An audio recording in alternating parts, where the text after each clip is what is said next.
This is the Gentleman Podcast brought to you by Shane and Josh. Now, before we begin, have another glass of water.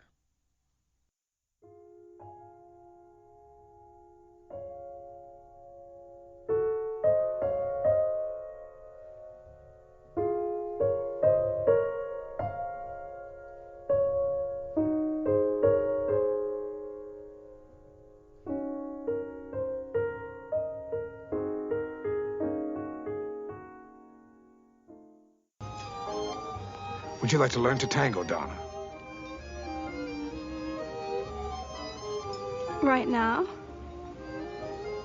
I'm offering you my services, free of charge. What do you say? I think I'd be a little afraid. Of what? Afraid of making a mistake. No mistakes in the tango, Donna. Not like life. Simple. That's what makes the tango so great. If you make a mistake, get all tangled up, just tango on. Why don't you try it?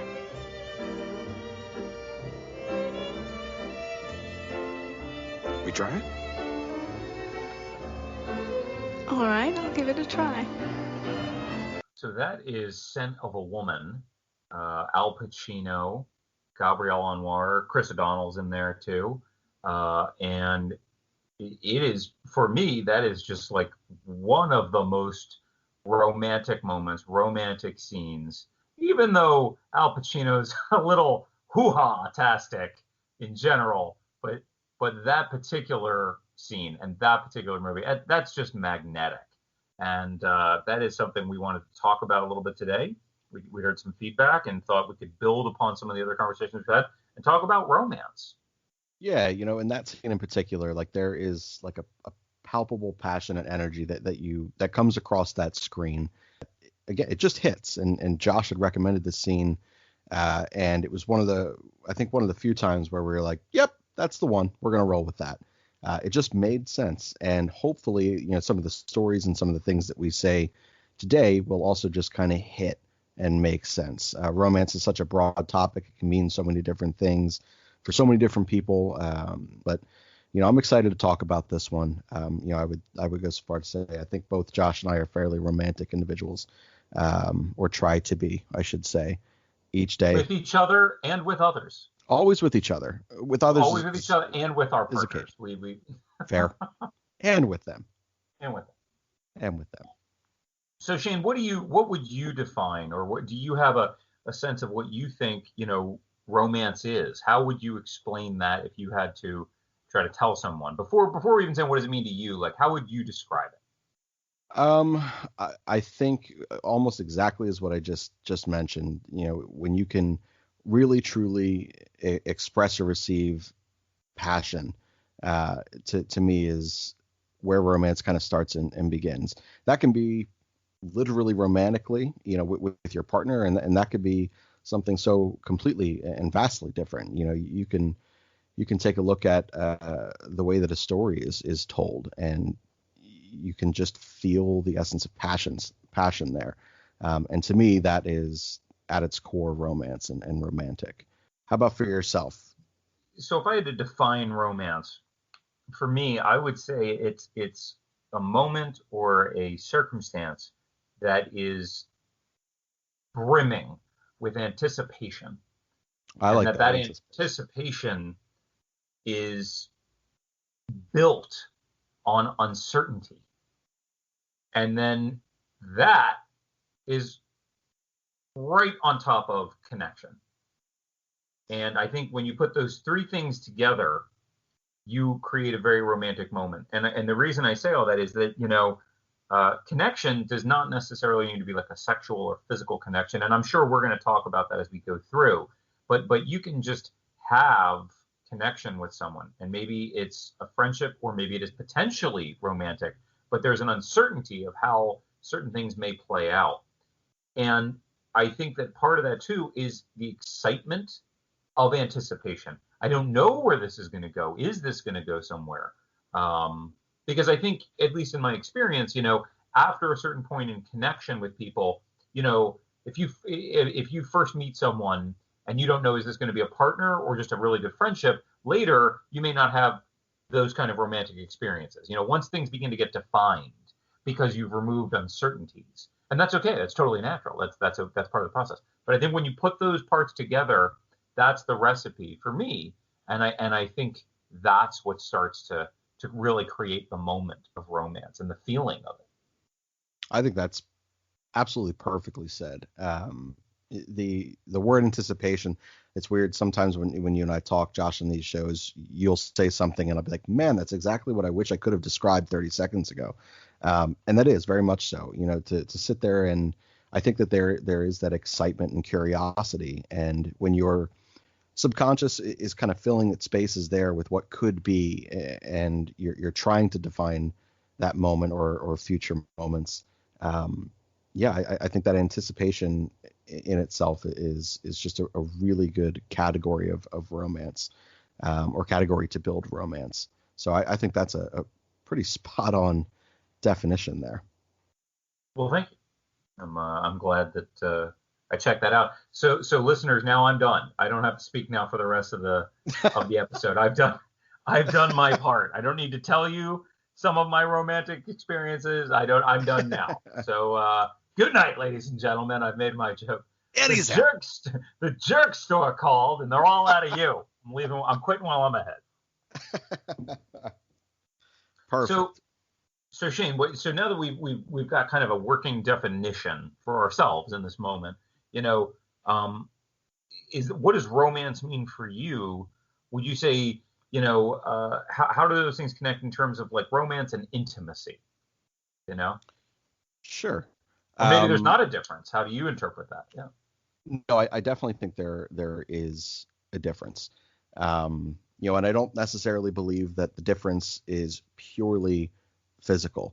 I mentioned, before, sitting there and having a conversation and defining romance as something completely non-traditionally romantic.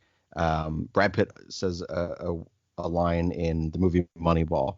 And he says, how can you not be romantic about baseball? Now, if you love sports in the way that I do, or if you love anything in the way that I love sports, I know we haven't talked a ton about it on this show. You can tell that you're incredibly passionate about something. And when you're watching those stories unfold and you are anticipating them, as Josh had mentioned, and you are feeling that energy just kind of brew. And for me, like that situation or scenario can be perceived as incredibly romantic. Well-told stories in books or movies or TV shows that don't necessarily lead to sex or, traditional romance can still be very romantic. For me, I think the difference is the romance was achieved and you are moving in that direction of a partnership with someone beyond just a friendship.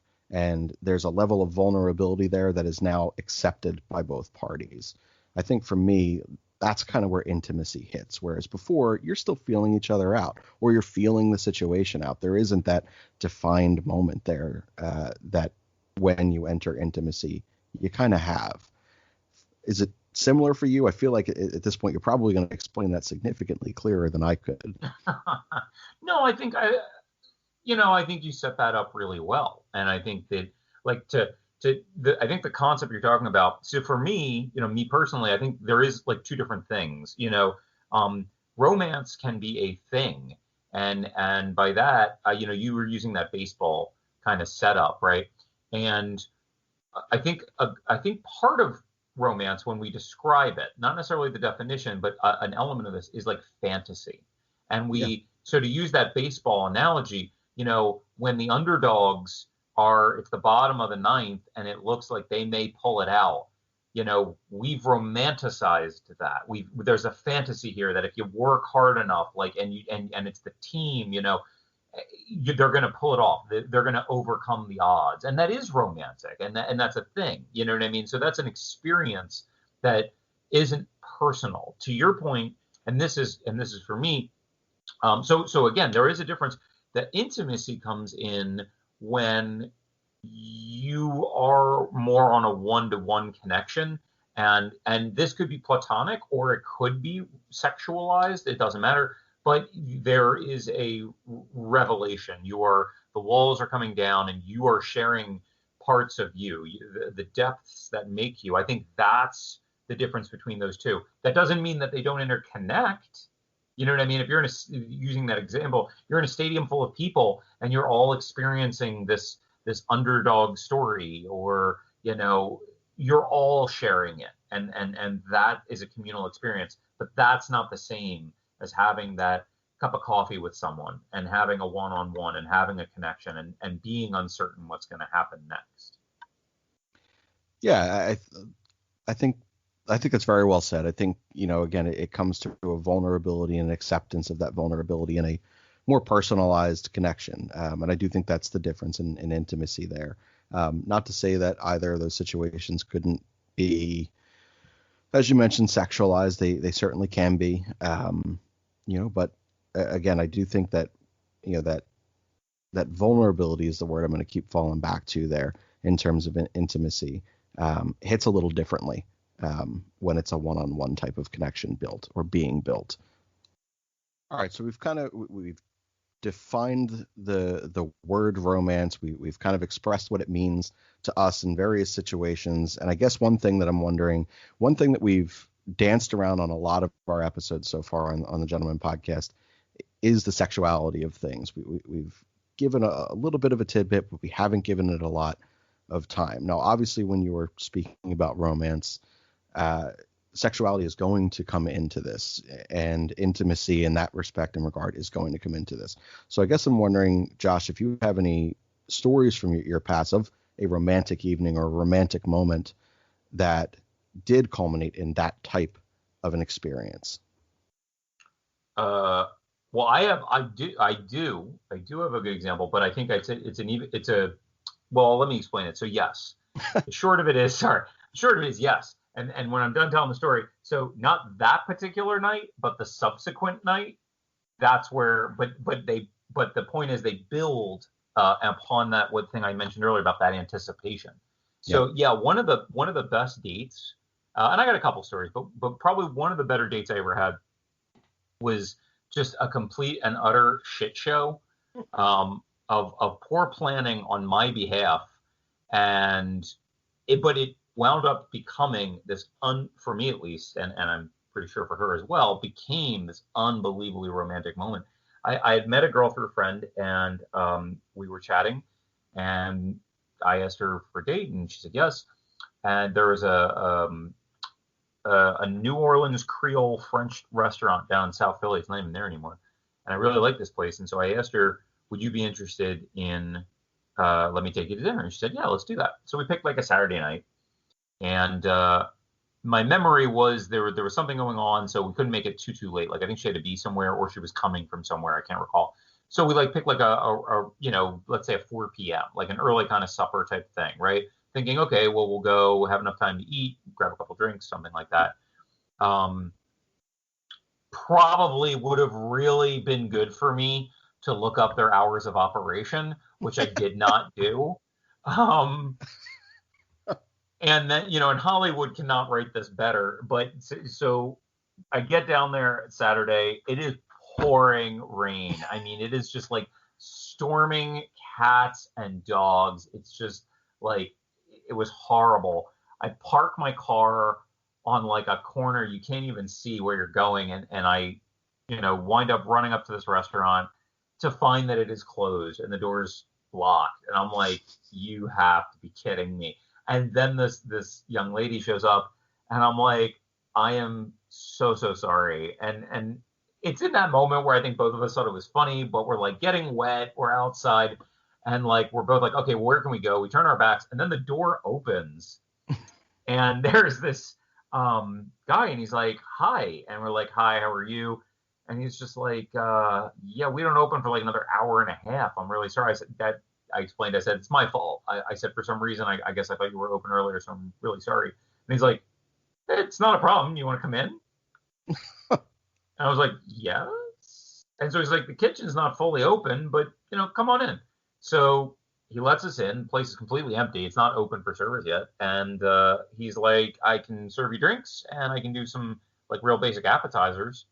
And so I was like, absolutely, sure. So we just sat down in this completely empty restaurant, and he proceeded to pour. And God bless him, he's an angel. He had a heavy hand, and uh, it was whatever they could make without, I think, like the full kitchen going out. So it was, just some like really simple appetizer foods, and he brought that out, and we just totally this woman and I were just like getting to connect in the absurdity of this situation.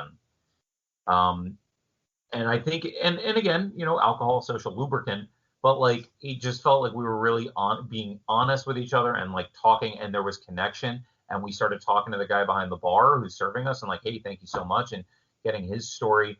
And as I say, it just really kind of kept building, and then knowing even that we're going to call it a night at some point, that there's a time limit here, that we only have a few hours, because at that point, as I said, they're getting ready to open an hour and a half later, whatever it is. But it really was just such a great night, and or great early afternoon, and built that sexual tension and anticipation. And I remember like when it was time to go, I was like, hey, we'd like to see you again? Can I see you again? And it was like, yes, we're definitely going to do that. And so subsequently was the ultimate, payoff for all that kind of stuff. But my point is, it was just such an unintentional, unplanned evening and experience that we were both having. And I think that really just was one of the most romantic dates I've been on. Do you ever find that when things go just completely wrong or completely off kilter of what you intended to happen, and your expectations are now gone? And to me, I actually always find that things go, like, I enjoy myself more knowing right off the bat, well, this evening is now no longer going to go the way that I believed that it was going to go. I always felt like there was a little bit more, like, just, you can be a little bit more genuine and just respond to the evening as the evening gives to you, which sounds like exactly what you guys did. You made the most out of some pretty awesome luck. That guy sounds amazing, for allowing you to go into a restaurant like that. That's pretty awesome. But I do, like, I to me, I actually like when things go kind of not the way that I wanted right in the beginning, because it takes the pressure off. From that point, let's just see what we can make out of this evening. And if you have someone sharing that evening with that is fully accepting of that, it is an awesome time. So it's awesome that you were able to do that. Yeah, I think, and I do not excel in this all the time, but yeah, it's like if you can both have a laugh about it. Yeah. And I think your point is really good, which is like you equally have to have the partner. It would have been so easy and totally fair to meet someone on a raining day in front of a restaurant and to get the side eye and be like, from her to me, to say, you didn't know they were closed. Like, that would have totally been fair. But to be working off of someone that's like, well, this is where we found ourselves. And by the way, real quick, again, so I remember now, like, wherever she was going, I remember parting ways. And like I said, it was pouring rain. And I remember I walked back to my car just in time that it had been tagged to be towed, and the tow truck was coming down the street. And so the whole Hollywood evening of does it not was, write it better. Yeah, no, the whole evening of that moment was just so absurd that you had to laugh, right? Like, if I had been like 2 minutes later, my car would have been gone. But to your point, I think that's a challenge. Like, you got to go. It's the Dallas thing. You got to go with that flow, because I know, Sure. one of the most unromantic nights I had, I was dating someone, and I tried to we were in a relationship, and I was trying to make a romantic evening, and I had tried, it was the first time I tried to make a completely vegetarian meal. And I just totally annihilated it. And I mean, it takes real effort to make a portobello mushroom taste like rubbing alcohol, but I pulled that off. Yeah, it was horrible. It was horrible. And to her credit, bless her heart, I did feel like she was one of these people who was like, hey, look, I appreciate the effort, but I was so in my head of like, oh my God, I have ruined this night. So to your point, I think it's one of those things that, like, you have to have the will to accept, okay, this is just not gonna go the way that I had hoped, but just have the grace to be like, okay, let How me can you go into salvage the that. city? Yeah, how can we, let's just let's lean into it. So that's where I'm at. What about you? Yeah. So so I've had one where I was intentionally trying to not close the deal, so to speak, that evening. I was really into the person that I was going to be seeing that evening, and it was one of those moments where I felt very different about this prospective partner than I had about previous, and I really wanted to understand her. And you've talked about this before, taking your time in that respect and just going a little bit off course of the way that you and I have in previous romantic encounters and partnerships. And I really wanted to take my time, but I didn't want to like slow the car down to a stop on the romance. I still wanted to be romantic. I just knew that not that I didn't want, but I didn't intend for the evening to go beyond just sharing a meal in each other's company. Um, and so I had, by all accounts, very successfully managed that evening. Was able to prepare a really nice meal. I made a red sauce early in the day and kind of let that come together throughout most of the afternoon. I made homemade pasta, and everything was coming together exactly as I had intended. And I had made the mistake. I still to this day will never understand why I asked the question that I asked. I had sent a text to this girl and I had said, what are you in the mood for tonight? And I gave her an option. Okay. So here I am, so proud of this meal that I had been making all day. And I had, Italian or do you want tacos? She chose the tacos. Now I'm scrambling because I get this, Oh, okay. Not where I thought that was going. Okay. So no. Though I am curious to hear where you thought it was going after.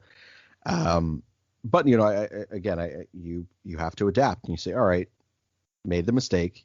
you offered a choice. She took the other thing, because I was trying to surprise her, but I didn't. At the same point, very new to this girl, and I wasn't sure.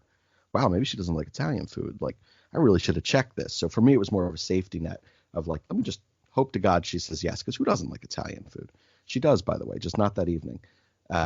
So I had to make tacos instead. Now, I didn't have everything I wanted to make that look great, and I just remember as I'm carrying this tray out, of the various ingredients to build our own tacos, totally sexy. I spilled some of the sauce, and I was like, all right, shit, how can I paint the plate right now to make it look like this was artistically done on purpose? She called me out on that. And that was that moment of like, I'm going to explain something to you right now of what I intended this evening to be. Mm-hmm, mm-hmm. We were both able to kind of recover. And because of that, and we had that laugh and we had that connection, just as it did for you. And that's why I had mentioned this specific thing. With your previous story, like, I had so much anticipation and so much angst and nerves about that evening that once you get through, I don't want the Italian food, and you have to make tacos. Once you butcher a plate presentation and you have that laugh, and it kind of puts you both at ease, and it allowed us to connect in a different kind of a way. For the rest of that evening, we shared great conversation, great stories. I learned so much about her. I shared so much about me that I wasn't prepared to share that evening, that I otherwise probably would not have. And the difference in your story is you had that second meeting where that was what that was. I held true and said, I'm not going to do this tonight, which offered very mixed signals to this girl. And that led to a very awkward end to that evening. But that romance and anticipation was built successfully until that moment of like, we're going to halt the brakes here tonight. I like where this is going, and I want to keep learning more about you. But I am curious, though, because you mentioned you thought that it was going in a different direction. Where did you think it was going? Oh, so when you said you sent a text and was like, what are you looking for tonight? I honestly thought you were gonna say that she interpreted that as you being really forward and being Oh. like, well, I thought we were just doing dinner. Did you have some expectations? And I was like, oh, that's gonna blow up into your face, buddy. Like, No. you know, which ultimately, like, if you had said, like, I got a text back that said, well, you know, this is first date, so definitely no butt stuff. Like, that's where I thought, you know, that's no where third I input. thought, yeah, but I was like, that's where I thought you were going to be like, well, that's a misunderstood. And like, I was like, well, you torpedoed your night. Yes. But, you know, it's really funny though, because you're talking about that, and that's triggering another thought for me, which is like, Sure.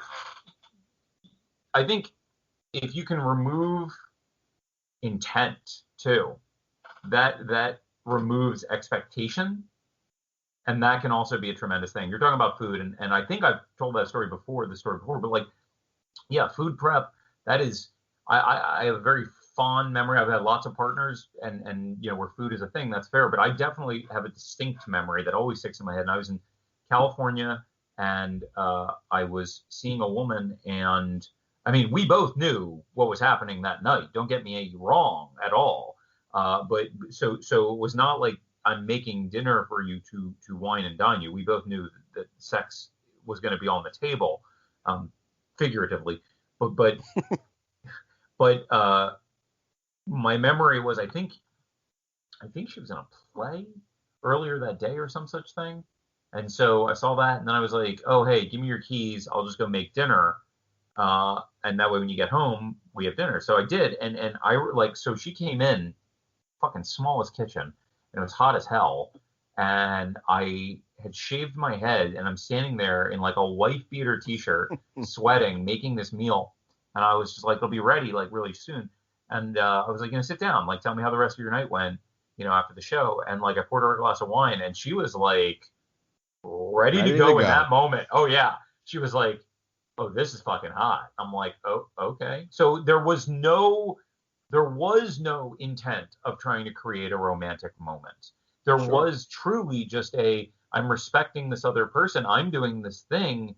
And the sexual expectations, at least for me, and I don't want to speak for her, but I think as well for her, we already knew it was going to happen. Whether it was going to happen after dinner or, you know, maybe the next morning, whatever it was, like the sex was not in the act of me making dinner. It was not like, oh, I'm making this to wine and dine you. It was just, you know, raw connection and Sure. you know, and honestly, I think probably going back to that point of uncertainty, probably her like, does he actually know how to cook? What is happening here? Am I going to have to like order a pizza? Like, this is a veggie lasagna. What's going on here? So in any event, that was a moment that that reminded me of what you're describing, because, you know, there's a situation where it was not planned to be, and I think that helped create a moment similar to yours that just fueled it. Yeah, and that could be perceived in so many different ways for so many people, that unintentional, you know, romance and anticipation built. And I do think there's something so beautiful about that happening, you know, because when both parties are realizing what is brewing, you know, between them, I do think that is just an infectious thing. And look, it ties well into last episode 2 weeks ago with the 5 love languages, you know, and how romance does kind of intersect between each of those things, you know. And in that particular evening, in that story, you know, you're doing this thing for her to you know, she's working a play earlier on. You just want her to come home to some dinner. You know, you want to make sure that, like, as you mentioned, your intent was not to further romanticize this evening. That was already there. You know, your intent was just to do something for her, you know, kind. This is what you love to do.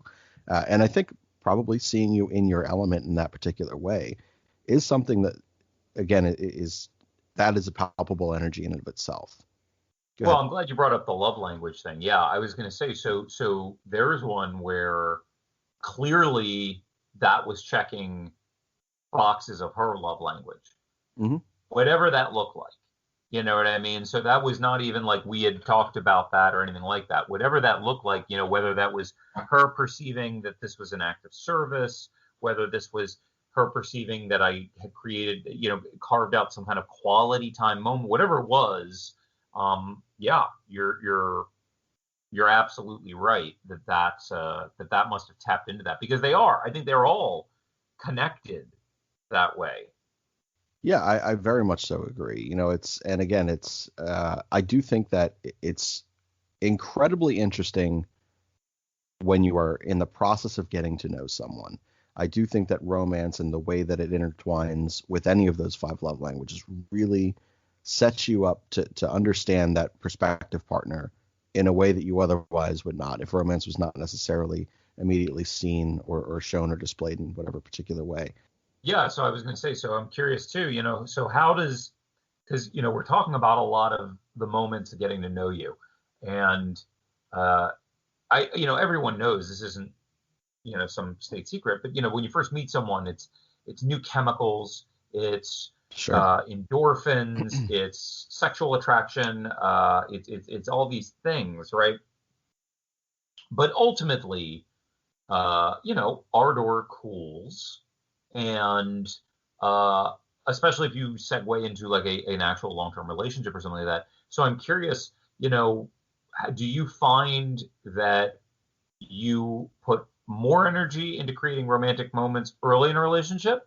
Do you feel like you put more energy into creating romantic moments as the relationship goes on because that's when they're needed? Or do you actually find that you're pretty consistent with in all aspects of the relationship's existence, how you try to create romance? So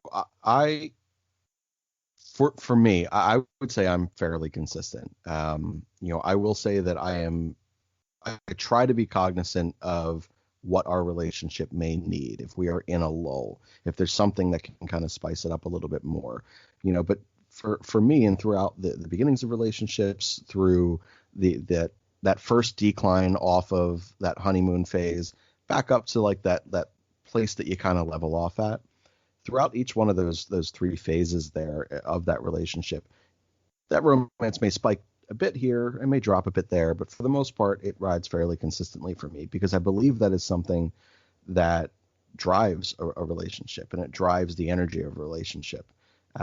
It doesn't always have to culminate in sex and intimacy. Sometimes it truly is just romancing your partner and showing them that you love them or you care for them or think of them in a particular light, whether it's day 1043 of the relationship or day one of the relationship. People love to be romanced. There's an excitement that comes with that. So I try to be as consistent with that as I can and really listen to the relationship and listen to my partner. How about yourself? I think I like to think that I'm pretty consistent throughout. I think it may change what those actions are that you're doing to be romantic, because as you go on, uh, you may have a better understanding of what your partner's needs are. So in the beginning, maybe you create a bells and whistles romantic night. You know what I mean? But then later, maybe you realize that, yeah, you know what? My partner's the kind of person that, sexuality is comfort, and you need to feel comfort, and you need to feel comfortable with your partner in all aspects. And maybe creating a romantic night is like, hey, let's just sit on the couch tonight and have an easy night. And I'm going to give you like a foot rub or something like that. We'll watch a movie. That's still romantic. So as I say, I think I like to think that I'm pretty consistent throughout the duration of the romance of a relationship, the life of it. But I will say that probably what I do is different. As I get to Absolutely. know, yeah, I in the beginning, again, maybe a romantic night is I've set taking you out for your favorite dinner, or I've got tickets to a show, or all these things to really create, like I say, like a bells and whistles moment. But then later, you adjust that, and your Sure. partner adjusts that, and you just you find connection in different ways. Yeah. Have you? So I'm curious here for you, because I know this is something I still struggle with my current partner. It's something I've struggled with previous partners as well. Sometimes you learn your partner and what you do changes, and you believe that what you're doing is with the best of intentions, and you're hearing what that relationship really needs. But your partner maybe isn't always as responsive as they may have been in the beginning. And I've had that conversation at times with partners where they have said, well, you're not like you were in the beginning in terms of romance and in terms of the way that I may romance them or set up an evening. You use the term bells and whistles and go all out in the beginning. Do you ever find yourself feeling a desire to revisit we'll call them moves that you used early on in a relationship to truly wine and dine your partner and make them feel romanced and special? Or do you really just continue to listen to the moments as they come? I got to think about that. If you're saying that they're like, you don't, when we first got together, you used to do this, or you used to do that, or you used to carve time for me, or you used to be more open to things I wanted to do, whatever that looks like. If you're saying that you're not doing that later, I guess my question would be, but if that's what your partner needs, then you're not doing it.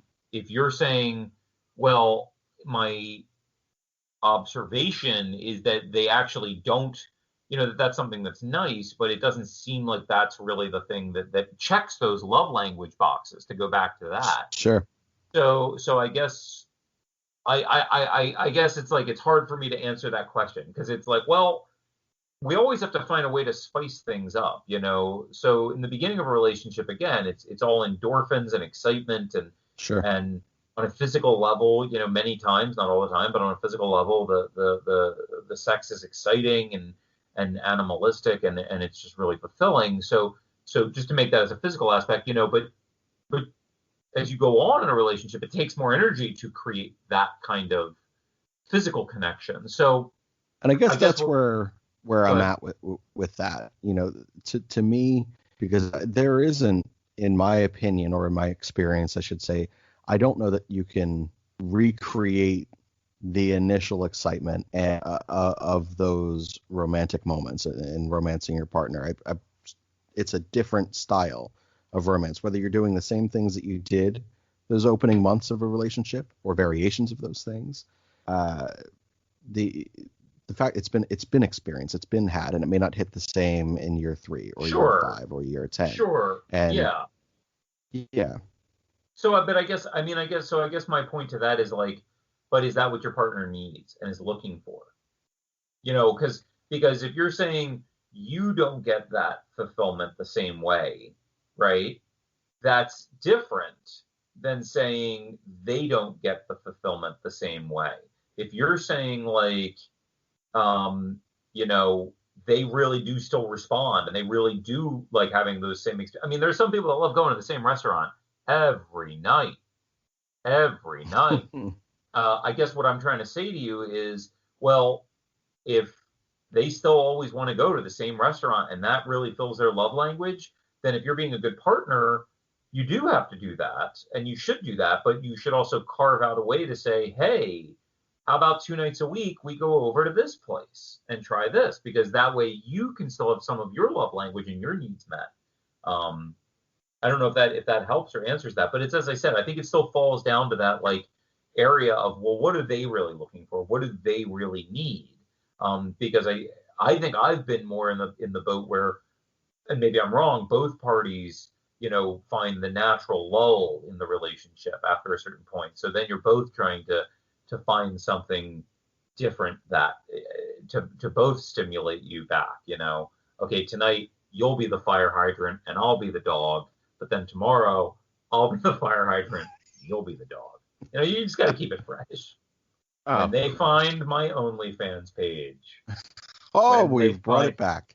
The 1 week absence. It is. Hey, returned. It has returned.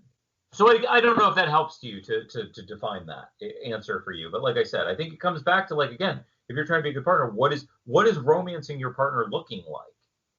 Yeah, absolutely. And I think the hardest thing about that is I think that is a process that both people are trying to navigate on their own right and then communicate it to someone else. when so much of what we've done has been learned experience to this point, it truly is a continued process of active listening and checking in with your partner in that particular respect. And and we've talked about that before. But again, it's you can't teach an old dog new tricks. Like, we are all dogs, but we are all trying to learn new tricks right now. And so sometimes, you do just have to have that conversation. And you mentioned earlier, to find something to spice this up, or find a situation to spice this up, or challenge yourselves to go and do something completely different and completely different than what you would have expected you or your partnership to go and do when it began, and kind of integrate some excitement that way.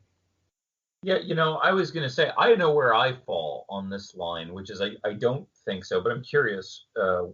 If you have a thought. Some of what we're talking about, I do not think that romance is a one size fits all thing, and I think that a lot of our experiences, I don't want to speak for women. I think, but I do think that this goes to both genders. I think a lot of times, if we've had a good experience with one partner, and whatever that experience was, and it was a romantic moment, whether it was you created this perfect night, or a sex thing, whatever that is, that sometimes you try to recreate that moment with a new partner, and sometimes that can work, but I think sometimes it doesn't. And I do think that, like I said, I don't think there's like a one size fits all of like, oh, doing this is always romantic. You know what I mean? Renting the old fashioned cab and going down the street in the horse and buggy. Someone may find that romantic. Someone else might be like, I feel bad for the horse. and we're stuck behind a pooping animal in the streets of Philadelphia. So I'm curious, like, do you have any thoughts on that? Do you feel like, no, there's some things that are like universal?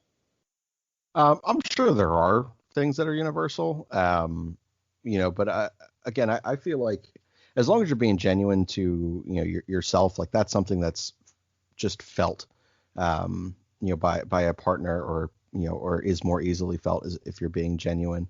But I do think you really have to just kind of listen to what that person needs and try to understand them. People will tell you a lot, throughout, those evenings. And if you're paying attention, you'll understand, like, oh, this is working. This is moving in the direction I intended this night to go, or I'm pleasantly surprised by the direction this night is going. If you're paying attention to those things, you'd be able to pick up on that. Sometimes, and I have done this before, where, especially, when I was younger, my very early 20s, where I believed that the evenings I put together were going to work no matter who was across from me. And it was almost playbook-like, and there's something disingenuous about that, because for me, it's not my first time in this playbook, whereas for someone else it is. And I maybe felt a little disconnected from the moment because I had experienced it before. So I do think that, challenging yourself to be spontaneous throughout those moments is helpful. And I certainly don't think that it is ever a one size fits all. How about yourself in terms of that? I get the impression you're probably similar. Yeah, no, like I said, I don't think that one size fits all. I don't think that, I think that's, I do understand we all build on the experiences we brought in, and certainly I would not say that I've not, I had a good experience with this thing, let me build on that for this other partner.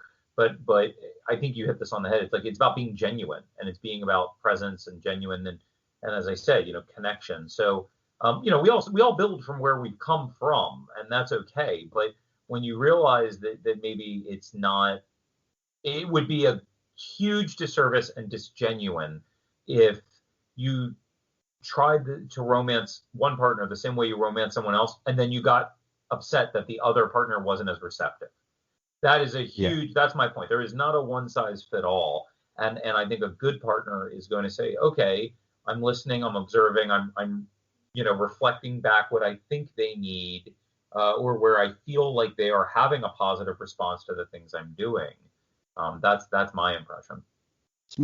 I'm really glad that you phrased it, that particular way. We do have several listeners who have mentioned something like this through our DMs on our Twitter, our seldom used Twitter, but it is there, who have mentioned being, asking like, is it okay to be upset that your current partner is not responding in the ways the previous partners did to the same efforts that you're putting forward? And I think what you said is 100% valid. It's, that like at the end of the day, that person is not the person that you tried those experiences on before, and to hold them to that standard or expectation is simply just unfair. And at a certain point, you're doing them, you're doing yourself, and you're doing your potential relationship a real disservice by not just trying to learn who that person is and what works for them, and then showing them what is important to you and allowing them the opportunity to kind of gravitate towards whatever that may look like for you, and work making that language kind of a cohesive thing. But for those listeners who have reached out with that type of a question or response, hopefully that gives you a little bit of something to think about there. I think what Josh mentioned just a few moments ago is pretty spot on. Yeah, I think you're setting yourself up for disappointment too. Yeah.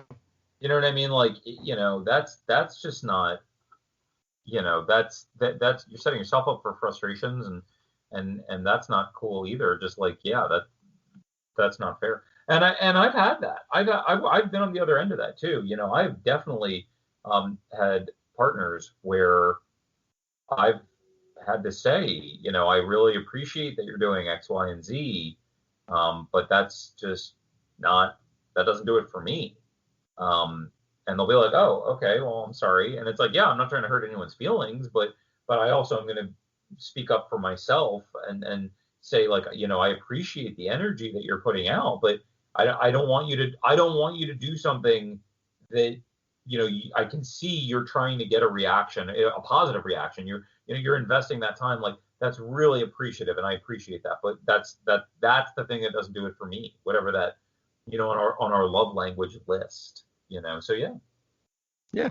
And look, I think we've all been there in some way, shape, or form where, we're being met with the, actions of a partner, where the whatever particular love language we may be discussing in that particular moment in terms of romance, where we are just sitting there and just trying to get through it, for respect of whatever it is for them. And I think that you are certainly better at that than I am. I will own that. There are things in my relationships over the years where I have really just gone along with it, despite it not really hitting for me in the way that they intended it to. And that's certainly something that going forward, I know I continue to challenge myself with, and, even reiterating it on the show and hearing you saying it now, like that is something to reiterate in my day-to-day life and my current, relationship, to, be as honest as I possibly can about certain things, and know that some things are just not going to hit in the way that, my partner intends them to, and that's okay. Yeah, and I think a gentle man or gentle woman is trying to be honest with their intentions, and if they're being romantic, they're trying to be honest with the gestures and hearing what the other partner needs. And that doesn't mean always they get it right. I mean, they certainly don't. You know what I mean? But it's it's good intentions kind of thing. I mean, look, I've met. I had a partner who was away for like a week or something like that, and when she flew back to town, and she came upstairs, I had every one of the sex toys out, and it was a display on an altar ready to go, welcome home, because I knew that was going to be romantic for that person in that way, and that wasn't going to be perceived as, oh, okay, I've been away and you just want to do this physical thing. I know, but for someone else, that might have been like, okay, I just got in. You know what I mean? So no, and then I'm serious. Like, so again, it's like, it's about giving and receiving, and really trying to create the best atmosphere for the relationship to still be exciting and to still have chemicals and all that. So I think it's we look at all these things, it all comes together. And for me, like I say, I think a romantic moment, a romantic mood goes back to that stuff we were talking about in the beginning, anticipation and connection and uncertainty, and that all creates excitement. And I think that whether that's something that blossoms into a physical and potentially sexual relationship, or something that stays in a more platonic mode as things go on, it's still, that's where you're starting from. And for me, I think that all comes back to Scent of a Woman. There are going to be scenes in every single movie that you watch that will display some sort of romance. And this scene may not speak to you. It certainly spoke to me and Josh. So we are going to send it back over to Scent of a Woman with Al Pacino and Gabrielle Anwar. Would you like to learn to tango, Donna? Right now? I'm offering you my services, free of charge. What do you say? I think I'd be a little afraid. Of what? Afraid of making a mistake. No mistakes in the tango, Donna. Not like life. Simple. That's what makes tango so great. If you make a mistake, get all tangled up. Just tango on. Why don't you try it?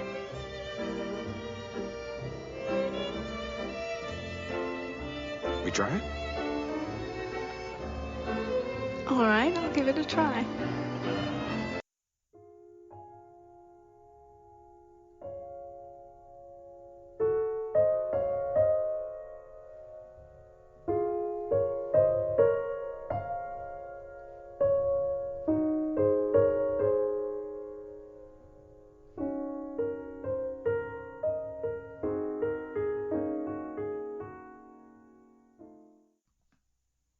This has been another episode of the Gentleman Podcast, brought to you by your hosts, Shane and Josh. If you've enjoyed tonight's show, we will have additional shows on the 1st and 15th of every month. We also have written content on our blog at www.thegentlemanpodcast.blog. Please be sure to rate and review if you've enjoyed this content, and also share. Share with your friends, share with your family, share with your coworkers, share with strangers on the street. We are your gentlemen, and we thank you for listening.